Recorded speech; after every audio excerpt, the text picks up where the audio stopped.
معه أشداء على الكفار رحماء بينهم تراهم ركعا سجدا يبتغون فضلا من الله ورضوانا سيماهم في وجوههم من أثر السجود ذلك مثلهم في التوراة ومثلهم في الإنجيل صدق الله العظيم. اللهم صل على سيدنا مولانا محمد وعلى آل سيدنا مولانا محمد النبی الأمی وعلى آلہ وصحبہ وبارک وسلم. انتہائی قابل قدر سامعین محترم، آج 21 رمضان المبارک ہے، جمعۃ المبارک کا دن ہے اور جمعہ کی نماز کا وقت بھی قریب ہے. میں نے کچھ مختصر سی باتیں سیدنا علی بن ابی طالب کرم اللہ وجہہ کی سیرت طیبہ کے حوالے سے عرض کرنی ہے. انشاءاللہ اس پر پھر ایک دو اور نشستیں بھی کریں گے. جناب سیدنا علی بن ابی طالب رضی اللہ تعالی عنہ صحابہ اکرام میں نبی کریم صلی اللہ علیہ وسلم کے بہت ہی قریبی رشتہ دار ہیں. یعنی آپ کے چچا ابو طالب جس کا نام عبد مناف تھا اس کے بیٹے ہیں. حضرت علی 4 بھائی تھے. بڑے بھائی کا نام طالب، دوسرے کا نام عقیل، تیسرے کا نام جعفر اور چوتھے کا نام علی ہے. ہر بھائی سے دوسرے بھائی کے درمیان 10 سال کا وقفہ ہے پیدائش میں. بڑا طالب وہ حضور کے اعلان نبوت کے بعد تک زندہ رہا لیکن وہ ایمان نہ لایا. ابو طالب کا چونکہ یہ بڑا بیٹا تھا تو جناب ابو طالب نے اپنی کنیت بھی اسی کے نام سے ابو طالب رکھی ہوئی تھی. تو باقی جو 3 بھائی ہیں، عقیل بھی، حضرت جعفر بھی، حضرت عقیل بھی اور سیدنا علی رضی اللہ تعالیٰ عنہ مجمعین، ان تینوں نے اسلام کی دولت سے مالا مال ہوئے. ان میں حضور کی قرابت اور قربت سب سے زیادہ حضرت علی کو ملی. اور یہ تینوں وہ ہیں جن کے متعلق حضور نے فرمایا کہ ان کی آل کو زکوٰۃ صدقات نہ دیے جائیں. ان کو ہدیہ تو پیش کر سکتے ہو، یہ مال کا میل ہے، یہ میری آل اولاد اور میں نبی ان چیزوں کو پسند نہیں کرتا. جناب سیدنا علی بن ابی طالب رضی اللہ تعالیٰ عنہ چھوٹے تھے تو حضور صلی اللہ علیہ وسلم کی آغوش تربیت میں آ گئے تھے. جناب ابو طالب نے اپنے تینوں بیٹوں کو تقسیم کیا ہوا تھا. ایک بیٹے کو اپنے پاس رکھا تھا، ایک کو حضرت عباس کے حوالے کر دیا تھا اور جناب سیدنا علی کو نبی کریم صلی اللہ علیہ وسلم کی خدمت اقدس میں پیش کر دیا تھا. تو بچپن سے حضور صلی اللہ علیہ وسلم نے ان کی تربیت کی. گویا علی وہ ہیں جس نے زمانہ کفر دیکھا ہی نہیں بلکہ حضور کی آغوش میں آ گئے تھے اور سیدہ خدیجہ الکبریٰ سلام اللہ علیہا کی تربیت میں تھے. یہی وجہ ہے کہ جب نبی کریم صلی اللہ علیہ وسلم نے اعلان نبوت کیا تو کم عمر بچوں میں سب سے پہلے اسلام قبول کرنے والے سیدنا علی بن ابی طالب کرم اللہ وجہہ. حضرت علی اپنی کئی خصوصیات خود ارشاد فرمایا کرتے تھے، میں وہ خوش نصیب ہوں جس نے سب سے پہلے اسلام قبول کیا. اور یہ متفقہ بات ہے کہ عورتوں میں سیدہ خدیجہ، آزاد مردوں میں سیدنا ابو بکر اور اسی طریقے سے حضور کی بیٹیوں میں سیدہ زینب اور رقیہ، یہ جو بچیاں اس وقت موجود تھیں، سیدہ ام کلثوم، سیدہ فاطمہ الزہرا، یہ تو بالکل کم عمر تھیں. اور اسی طریقے سے جناب حضرت زید، لیکن بچوں میں حضرت علی کرم اللہ وجہہ نے سب سے پہلے اسلام قبول کیا. جناب سیدنا علی بن ابی طالب کرم اللہ وجہہ فرماتے ہیں کہ میں خوش نصیب ہوں جس نے پہلے اسلام قبول کیا. فرمایا میں وہ خوش نصیب ہوں جس نے سب سے پہلے حضور کے ساتھ نماز پڑھی. ایک ہے 5 وقت فرضیت نماز، یہ معراج کی رات ہے. اس سے پہلے جو حضور اکرم صلی اللہ علیہ وسلم نمازیں پڑھا کرتے تھے 2 نمازیں، اور وہ جو آپ غار حرا میں جا کر عبادت فرماتے تھے اور جس انداز سے اللہ کے حضور عبادت کرتے تھے، نماز پڑھتے تھے، تو اس ترتیب سے جب آپ نے گھر میں اس عبادت کو شروع کیا تو سب سے پہلے حضور کے ساتھ حضرت علی نے کھڑے ہو کر نماز پڑھی. جناب علی ابن ابی طالب کرم اللہ وجہہ کی بہت ساری خصوصیات میں سے ایک یہ بھی ہے کہ جس وقت نبی کریم صلی اللہ علیہ وسلم پر آیت کریمہ اتری منذر عشیرتک الاقربین، اپنے اقربا رشتہ داروں کو دین کی دعوت دیجیے، تو آپ نے اپنے خاندان کے لوگوں کو بلایا اور جس میں آپ نے کھڑے ہو کر یہ اعلان کیا کہ لوگوں اگر میں یہ کہوں اس پہاڑی کے اوڑ میں ایک لشکر ہے تم پہ حملہ کر دے گا، اس خبر کو قبول کرو گے؟ تو انہوں نے کہا آپ اتنے سچے ہیں، ہماری آنکھیں دھوکہ کھا سکتی ہیں، آپ کی زبان غلط نہیں کہہ سکتی.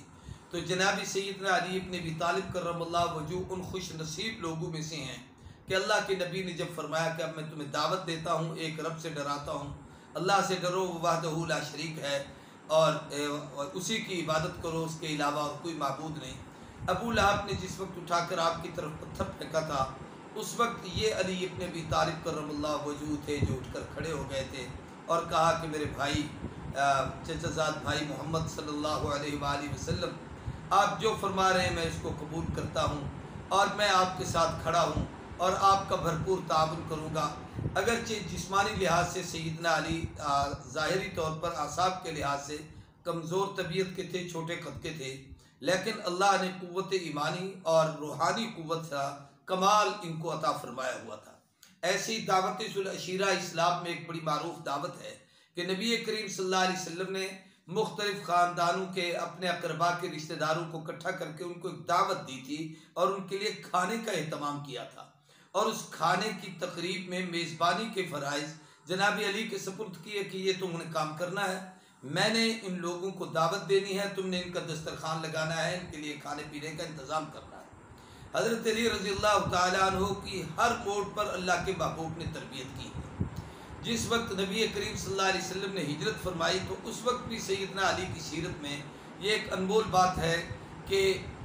قریش مکہ کی امانتیں اللہ کے محبوب نے حضرت علی کے سپرد کی کہ آپ کو یہ یقین تھا کہ علی ہی میرا ایک ایسا امین ہے اور وارث ہے کہ جو یہ میری چیزیں جیسے میں کہوں گا ویسے ہی ان کو دے کے آئے گا، اور میں اس پر یہ کہہ دوں تو بے جانی کہ قریش مکہ کو بھی یقین تھا کہ یہ محمد الرسول اللہ صلی اللہ علیہ وسلم کے تربیت یافتہ ہیں، جیسے حضور امین و صادق ہیں، علی بھی امین و صادق ہے، جس کی امانت جس کو یہ دے گا واقعی یہ محمد کریم نے دی ہے اور وہ رسول اللہ صلی اللہ علیہ وسلم کے پاس انہیں رکھی ہوئی ہوگی۔ اور پھر نبی کریم صلی اللہ علیہ وسلم نے ان پہ اعتماد کیا اور ان کو اپنے بستر پر لٹایا اس رات کو، شب ہجرت کو۔ اس پر مجھے ہمارے استاد اور بزرگ اور شیخ جن کا کل وصال انتقال ہوا ہے،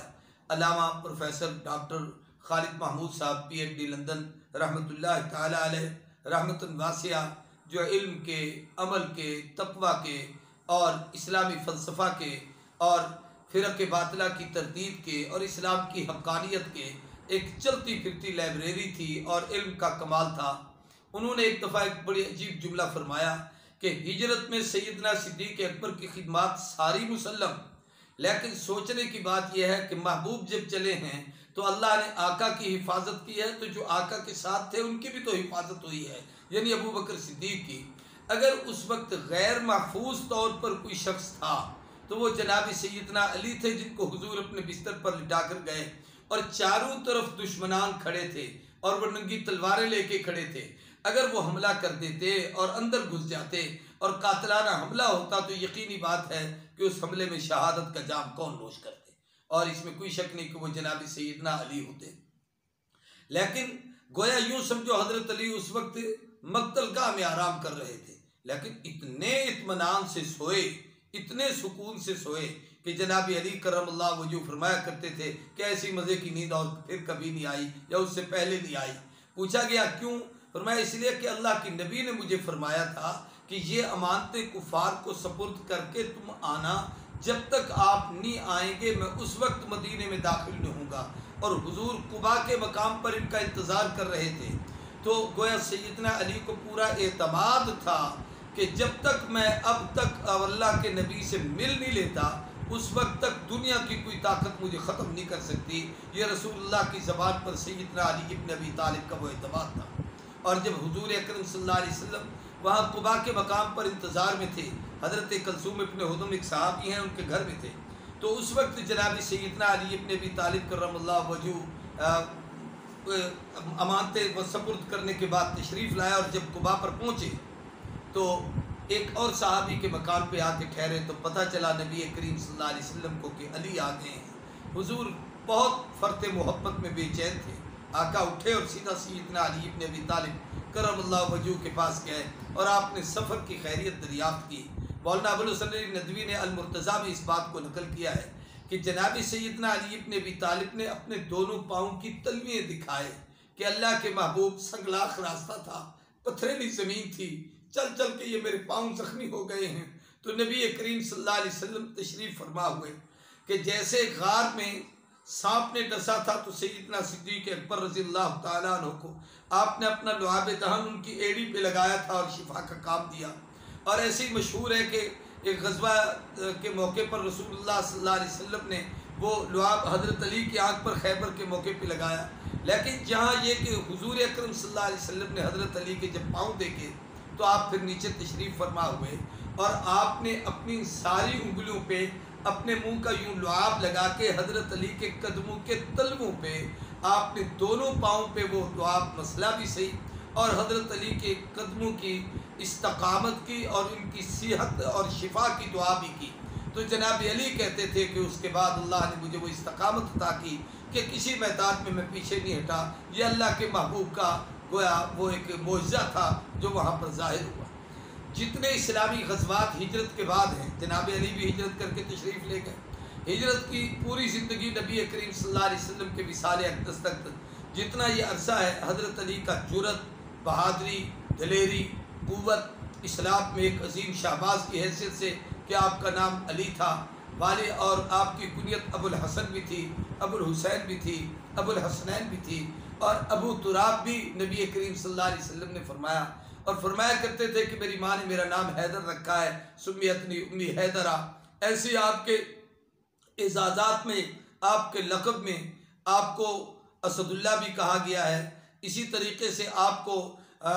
اقضائے امت، اقضاہم علی، قاضی امت بھی کہا گیا ہے۔ ایسے آپ کو حضور صلی اللہ علیہ وسلم نے ولی المؤمنین، اہل ایمان کے ولی اور ان کے دوست اور ان کے بزرگ بھی کہا ہے۔ ایسی رحمت کائنات نے ان کو جو بہت سارے اعزازات عطا فرمائے، جن پر انشاءاللہ حدیثوں میں سے کچھ گفتگو اور وہ احادیث مبارکہ کا ایک عظیم ذخیرہ جو سیدنا علی کی سیرت کے حوالے سے ہے، میں بہت جلد بیان کروں گا ان ایک دو دنوں میں۔ لیکن اس وقت میں جو عرض کر رہا ہوں کہ جناب سیدنا علی کرم اللہ وجہہ کو نبی کریم صلی اللہ علیہ وسلم نے مدنی زندگی میں بھی اپنے سے جدا نہیں کیا۔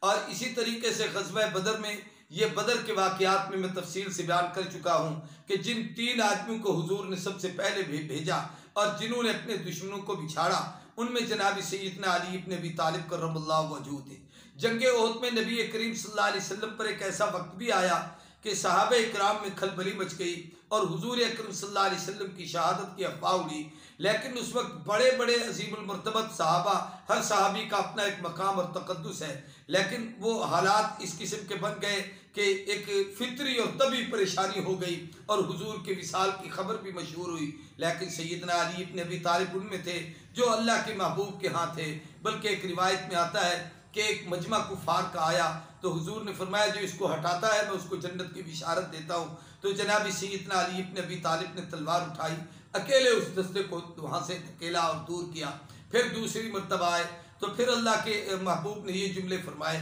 پھر سیدنا علی کرم اللہ وجہہ نے ایسا کیا، تیسری مرتبہ ایسا کیا۔ جب وہ دستہ ہٹ گیا اور اللہ نے مسلمانوں کو غلبہ عطا کیا، حضور اکرم صلی اللہ علیہ وسلم نے علی کی اس بہادری کو دیکھ کر فرط محبت میں فرمایا کہ انہو منی وانا منہ، کہ علی مجھ سے ہے، میں علی سے ہوں۔ اور اس روایت میں آتا ہے کہ سیدنا جبریل امین اتر کے آئے اور آ کر کہا کہ آپ کا یہ جملہ کہ میں علی سے، علی مجھ سے، اللہ کو بھی بڑا پسند ہے اور میں بھی اس پر کہتا ہوں انا منکما،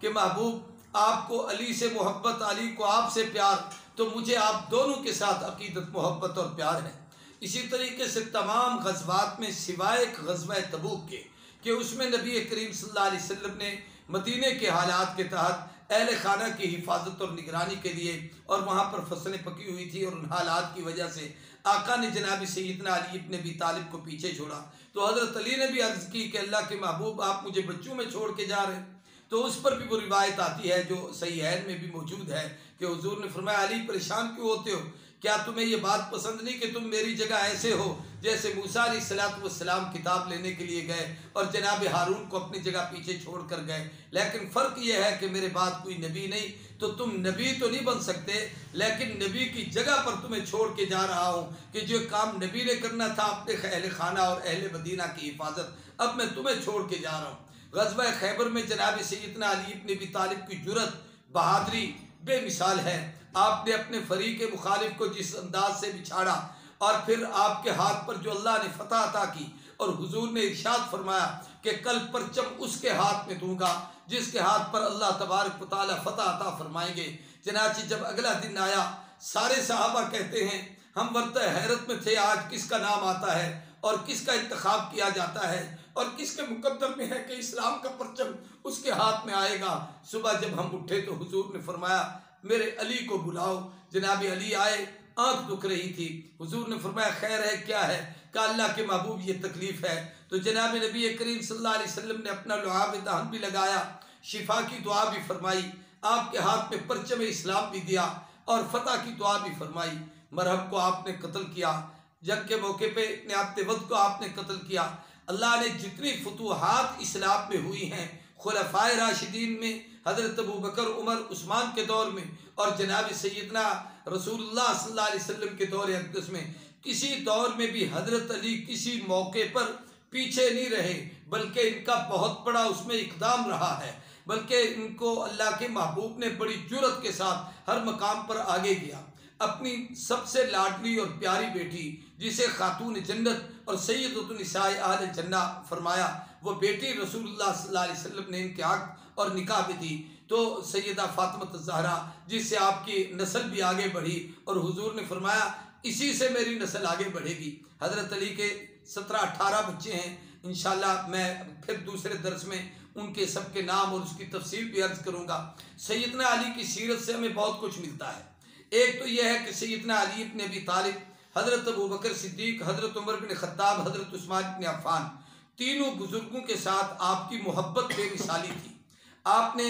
بہت سارے مقامات پر فرمایا کہ ابوبکر اللہ کے نبی نے تمہیں ہمارا امام بنایا ہے، ہم آپ کو دنیا اور دین کے تمام امور میں آپ کو اپنا امام بناتے ہیں۔ اسی طریقے سے سیدنا صدیق اکبر کے عہد خلافت میں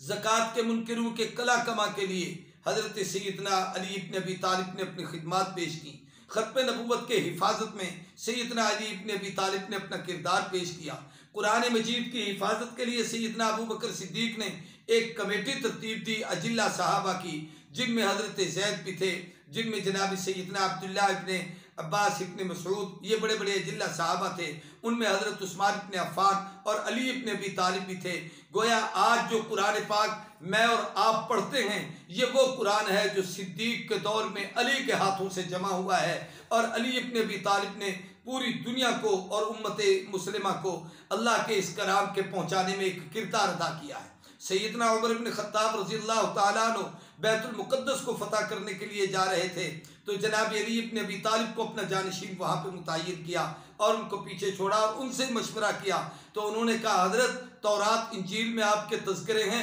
وہاں لڑنے کے لیے آپ جائیں، یہاں مدینۃ الرسول کا نظام میں سنبھالتا ہوں۔ کئی مقامات ایسے ہیں جن کی تفصیل بھی میں انشاءاللہ پھر کسی وقت عرض کروں گا کہ جناب سیدنا علی ابن ابی طالب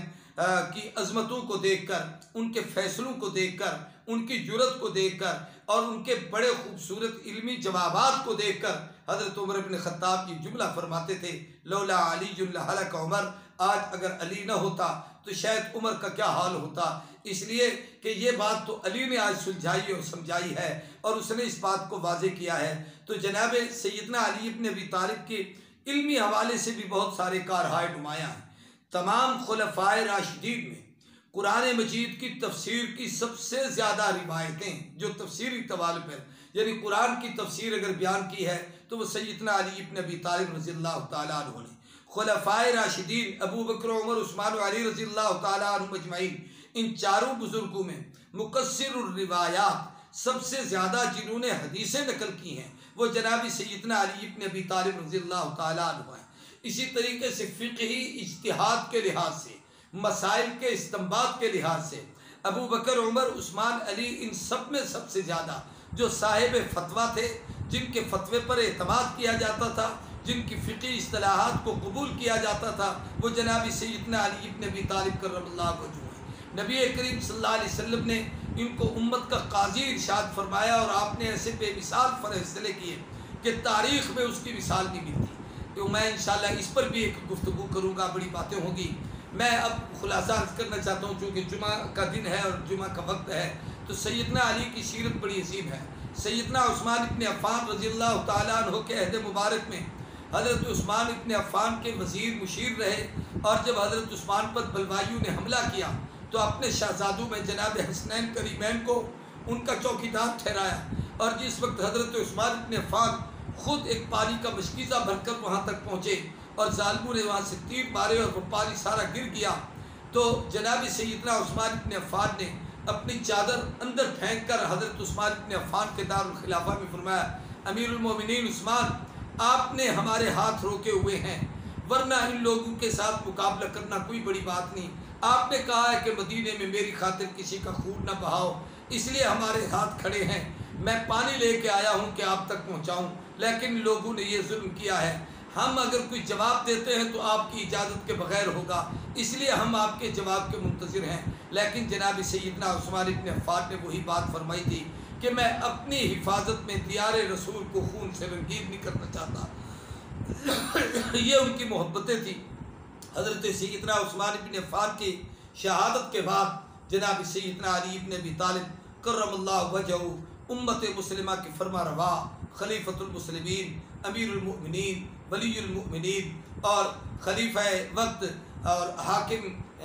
اسلام بنے، اور ان کو اللہ تبارک و تعالیٰ نے اعزاز عطا فرمایا۔ حضرت طلحہ، حضرت زبیر، تمام صحابہ اکرام نے ان کے ہاتھ پر بیعت کی۔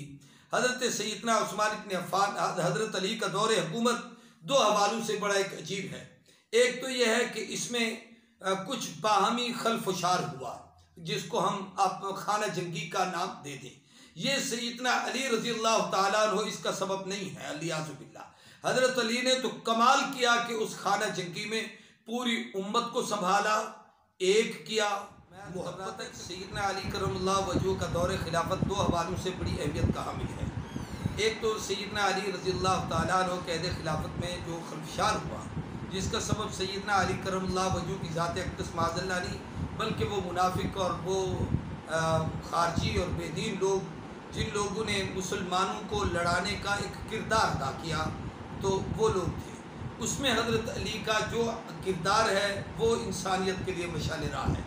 دوسرا، سیدنا علی نے ایک خوبی اور کمال یہ کیا اپنے عہد خلافت میں کہ خلفائے ثلاثہ سیدنا ابو بکر، عمر، عثمان، ان تینوں کے ادوار میں جو جو امور سر انجام دیے اور جن جن چیزوں کے احکامات ان لوگوں نے نافذ کیے، ان میں سے کسی میں بھی سیدنا علی نے کوئی ترمیم نہیں کی،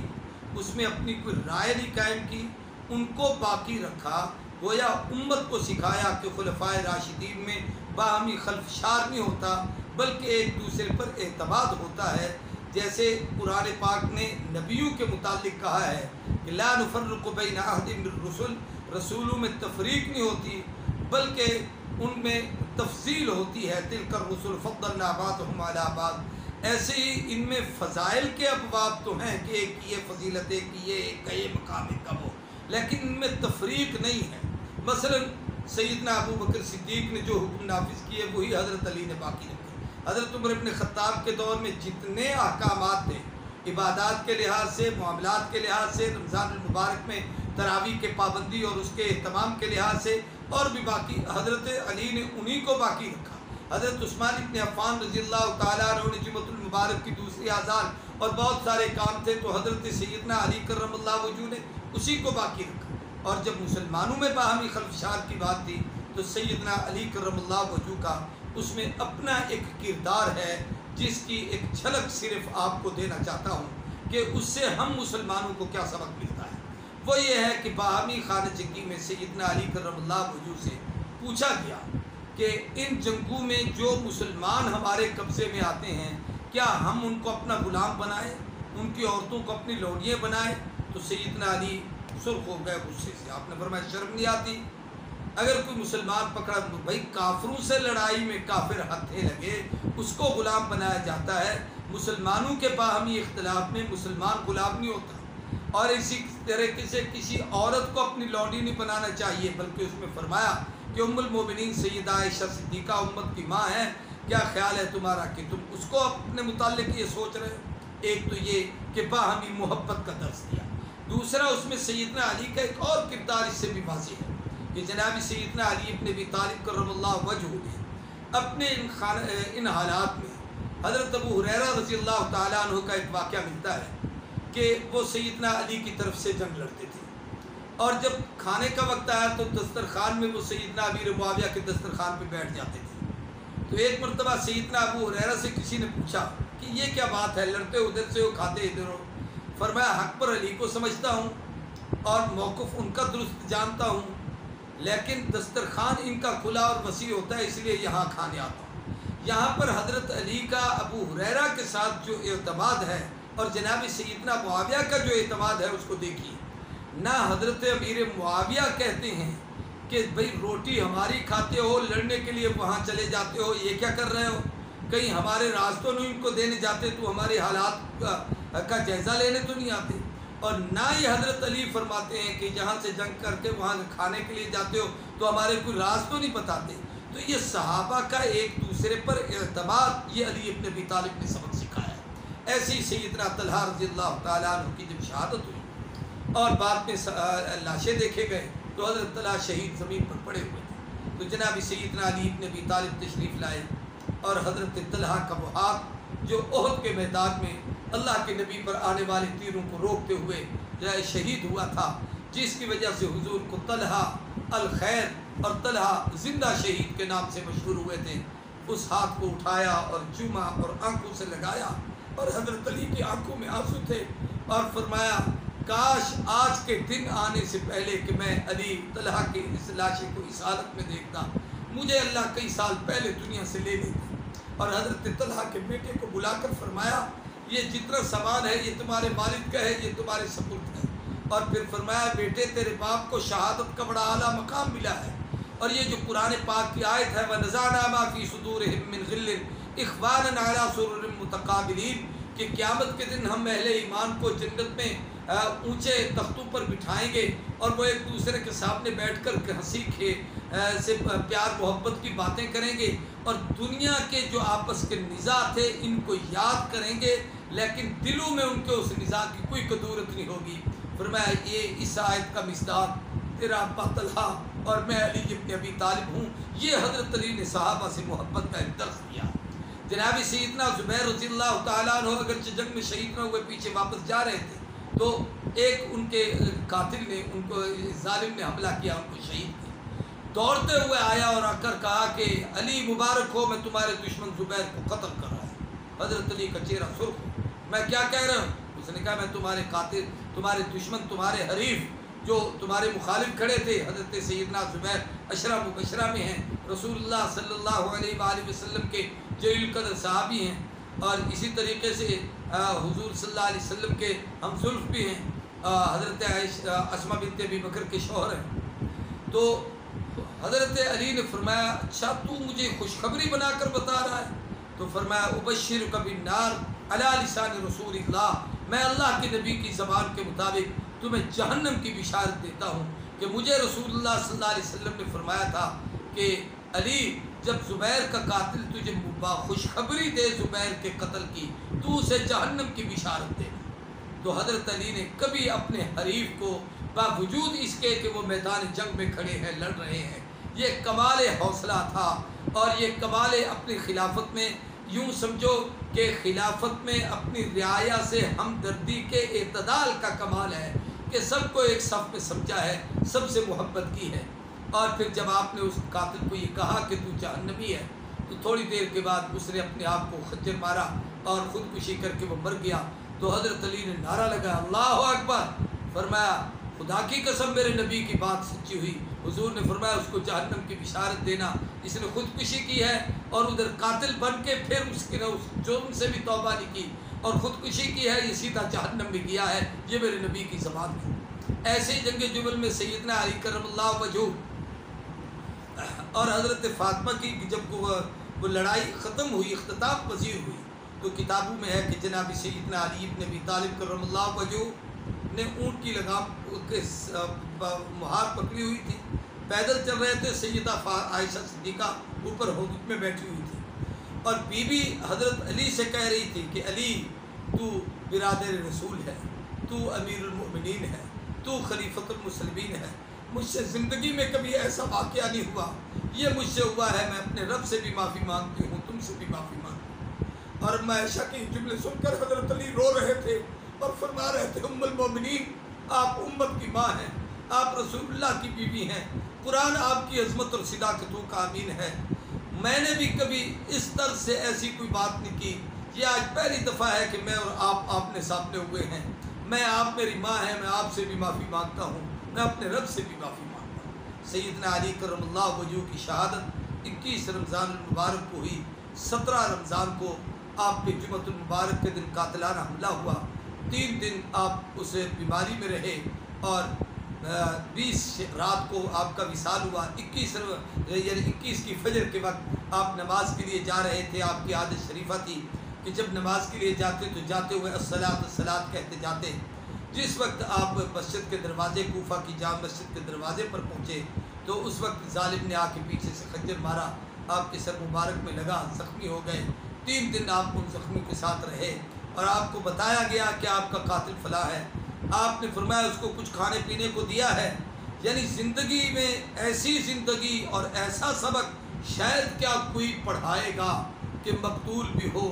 اور زخموں سے چور بھی ہو اور قاتل بھی سامنے ہو اور فرما رہے اس کو کچھ کھلایا پلایا ہے؟ کہا نہیں، تو اس کو مانا ہوا ہے۔ فرمایا نہیں، جو ان کے لیے دودھ آیا تھا اپنے دودھ کا پیالہ فرمایا میرے قاتل کو پلا دو۔ وہ کہتا ہے نہیں اس میں زہر ہوگا، میں نہیں پیوں گا۔ آپ نے فرمایا پی لے، شاید وہ پی لیتا تو آپ فرما دیتے کہ میں تمہیں معاف کرتا ہوں، لیکن اس کی بدبختی حدیث میں ہے، حضور نے فرمایا دنیا میں 2 آدمی اشقا، سب سے بڑے بدبخت اور کمینے ہیں۔ ایک وہ جس نے صالح علیہ السلام کی اونٹنی کی ٹانگیں کاٹی، اور دوسرا فرمایا علی وہ جو تجھ پہ قتل کا حملہ کرے گا اور تجھے شہید کرے گا۔ تو سیدنا علی کی شہادت با سعادت ہوئی، اللہ ان کے درجات بلند کرے۔ غالباً علامہ اقبال نے اسی کو کہا تھا، کثیرہ میسر نشد این سعادت بکعبہ ولادت بمسجد شہادت، کہ یہ اعزاز انہی کا ہے کہ جن کی حرم کعبہ میں ولادت ہوئی ہے اور جن کا وصال جو ہے وہ مسجد نبی، مسجد کے دروازے پر ہوا ہے۔ جامع شہادت روزے کی حالت میں نماز کے لیے جاتے ہوئے مسجد کے دروازے پہ آپ زخمی ہوئے، شہید ہوئے۔ آپ کی شہادت کے بعد سیدنا حسن نے خود آپ کا نماز جنازہ پڑھایا اور آپ کو نجف میں تدفین آپ کی گئی مشہور روایت کے مطابق۔ اللہ سیدنا علی کے درجات بلند فرمائے اور ہمیں سیرت علی کے ان باعظمت پہلوؤں کو اجاگر کرنے کی، سمجھنے کی، عمل کرنے کی، اور علی سے ہی صحابہ اہل بیت کی محبت کا سبق کہ سیدنا معاویہ رضی اللہ تعالیٰ عنہ نے حضرت علی کے ایک ساتھی سے حضرت علی کے مناقب سنے، اس نے بڑی لمبی تفصیلی تقریر کی، موقع ملے گا تو شاید میں اس تقریر کے اقتباس بھی بیان کروں گا کسی وقت۔ تو حضرت معاویہ رو کر کہنے لگے جیسے تو کہتا ہے واقعی علی ان خوبیوں والے تھے، بلکہ اس سے بھی بہتر اور افضل تھے۔ ایسے ہی جناب سیدنا علی ابن ابی طالب کرم اللہ وجہہ پر رومی بدبخت نے مقابلے کا سوچا کہ مسلمان لڑ رہے ہیں، میں مقابلہ کروں، میں ان پہ حملہ کروں۔ امیر معاویہ کو پتہ چلا، آپ نے فرمایا ہماری باہمی اختلاف کے سے فائدہ نہ اٹھا، یاد رکھ اگر سیدنا علی کی فوج پر تو نے حملہ کیا تو علی کی فوج کا پہلا سپاہی معاویہ ابن ابی سفیان ہوگا جو تجھ پہ حملہ آور ہوگا۔ ادھر سیدنا معاویہ نے اپنی محبت کا اظہار سیدنا علی سے یوں کیا، اور ادھر سے سیدنا علی ابن ابی طالب کرم اللہ وجہہ نے کمال محبت یوں فرمایا لوگوں علی کے معاویہ کے وجود کو غنیمت جانو، خیال کرنا اور ان کو قبول کرنا اور ان کو باقی رہنے دینا۔ اگر معاویہ دنیا سے اٹھ گئے تو پھر تم مسلمانوں کے سر تنوں سے جدا ہوتے دیکھو۔